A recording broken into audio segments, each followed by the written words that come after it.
real solution is not to, you know, promote victimhood. Yeah. You know, though certainly, you know, I really support I think the women that are speaking up, you know, are courageous. I do. So moving. At the same time, there's going to be a backlash. I mean, this is just, it's going to evolve. And, you know, the real solution is not only just to speak up when something is off and when something is, you know, sleazy and corrupt and everything and abusive. And of course, speak up, you know, find your power.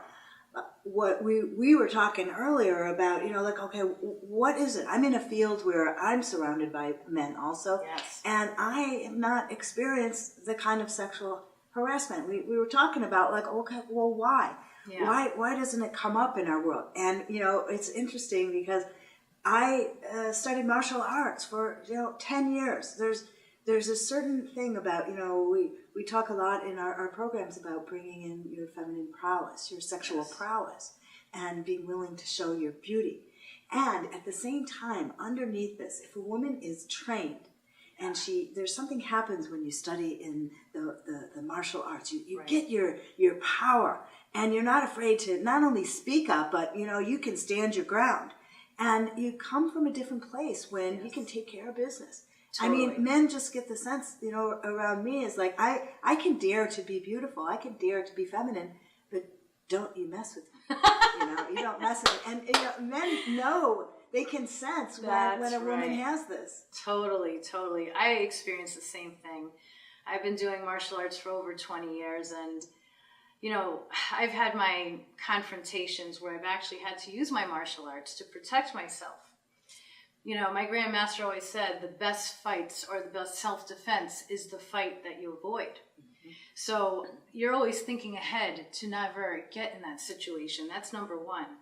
But if you're in, like, for me, there were a few instances in a nightclub in New York City back in the day. So you can imagine it was like so packed. Guys just will be guys, and some guys don't know what's inappropriate, quite honestly. So men, you gotta learn what's inappropriate, and women, you gotta put them in check and let them know, dude, that's appropriate, don't do that. And if it happens again, then don't tolerate that. Anyway. Yeah, absolutely. Yeah, it's not only, you know, speaking up when, you know, after somebody's done something. It's really about, you know, cutting it off as it starts, you know, so they don't get mixed messages and innuendos like, well, it's a little okay and I won't say anything and I don't know what to do, you know, deer in the fog, you know, in the headlights. And so, you know, there's a command, there's a presence, so that we create and generate a space of power around us so that we can relax and we can show our feminine beauty, even in the workplace, even in the workplace.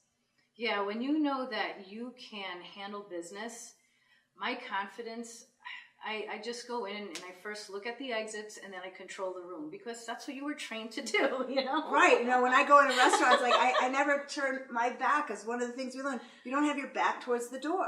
Yeah. You can always see the exits. Yes. You know, and that is just like a way of living. It's not from fear. No. It's not from like, uh-oh, what's going to happen? It's like, I'm going to position myself in a space where, should I need to, I know exactly where the exit is.